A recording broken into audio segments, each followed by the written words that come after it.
ambush, explosions, burning armour. Hezbollah strikes, and 4 Israeli Merkava tanks destroyed in minutes. A ceasefire on paper, IED war on the ground. Old tactics, new damage, and in southern Lebanon, history is repeating itself.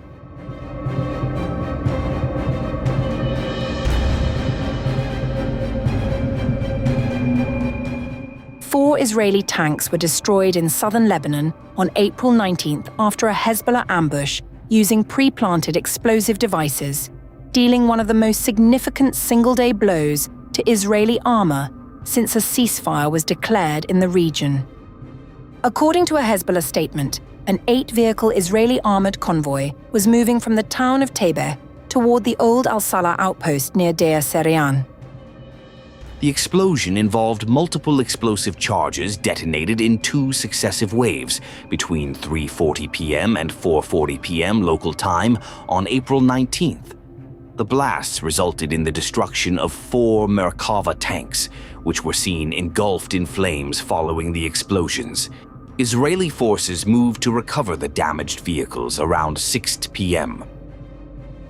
The attack came days into a ceasefire that Israel's own military has acknowledged it continues to operate through, citing what it calls an advanced defense zone, extending 8 to 10 kilometers inside Lebanese territory. Hezbollah has said the truce cannot be one-sided. The Taybeh ambush was not an isolated incident. On April 19th, an Israeli soldier serving in the 769th Hiram Regional Brigade was killed, and 9 others were wounded when an engineering vehicle was struck by an IED.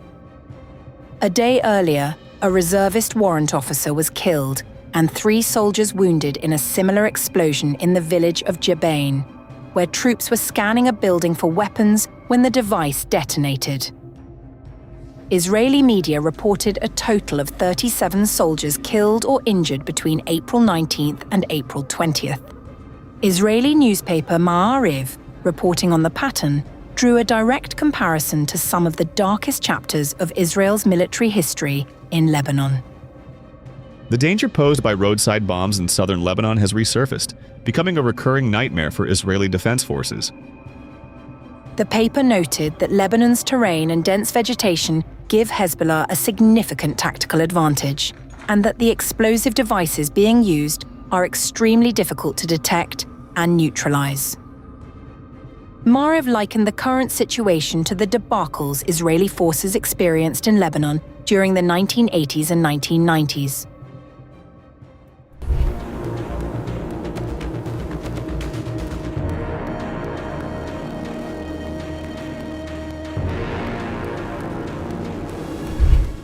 Despite Israel's military ravaging campaign that has killed some of Hezbollah's most senior commanders and degraded much of its arsenal, the group is still standing.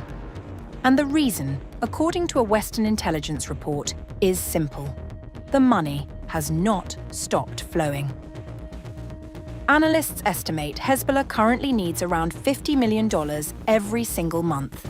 That covers salaries, weapons, and crucially welfare payments to the families of fighters who have been killed or wounded. It is that last part that keeps recruitment alive and loyalty intact. Since 2025 alone, the group is believed to have received close to $1 billion from Iran. The intelligence report is blunt about where that money originates. Most of the Iranian budget stems from revenues of the Iranian state and security forces derived from oil sales primarily to China, and is transferred back through shadow banking mechanisms designed to circumvent sanctions.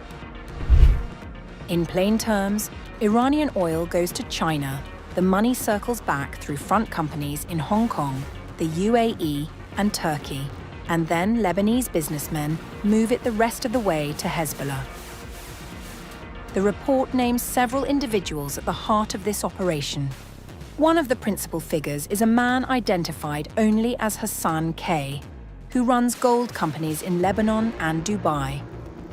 According to intelligence analysts, he has transferred hundreds of millions of dollars to Hezbollah through a Turkish exchange house, using a combination of air couriers and overland routes through Syria. That is notable because Syria's new authorities have been cracking down on Hezbollah activity since the fall of the Assad regime in December 2024. Yet parts of this pipeline, the report suggests, still run through the country, with a Syrian company and even the Syrian central bank reportedly facilitating transfers. Then there is Mohammed Noureddin, who heads an exchange house called Trade Point International. The US Treasury designated him back in 2016 for supporting Hezbollah. That same year, France arrested him on money laundering charges. He was released and returned to Lebanon. According to the analysts, he is still at it, now working alongside a Syrian exchange house called Al-Ansaf. A separate Western intelligence source told Euractiv that inside Iran, the most important financial operator is Abdallah Saifuddin, the brother of Hashem Saifuddin, Hezbollah's former number 2, who was killed in 2024.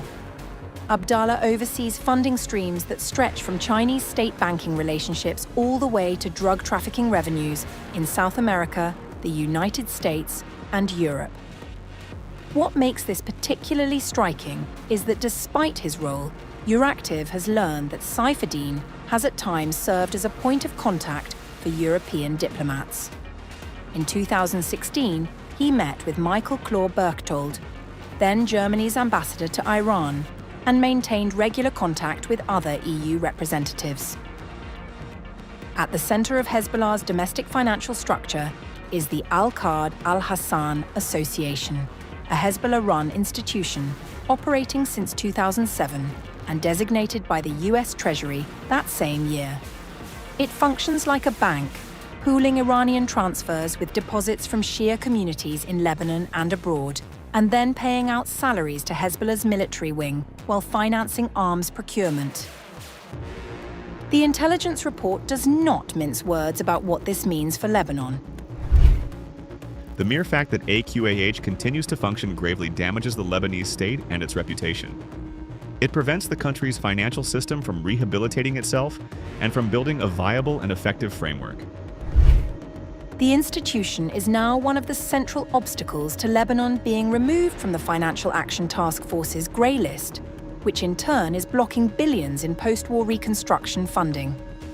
And yet, the Lebanese government has so far declined to shut it down, stopping short even of declaring it an unauthorized entity.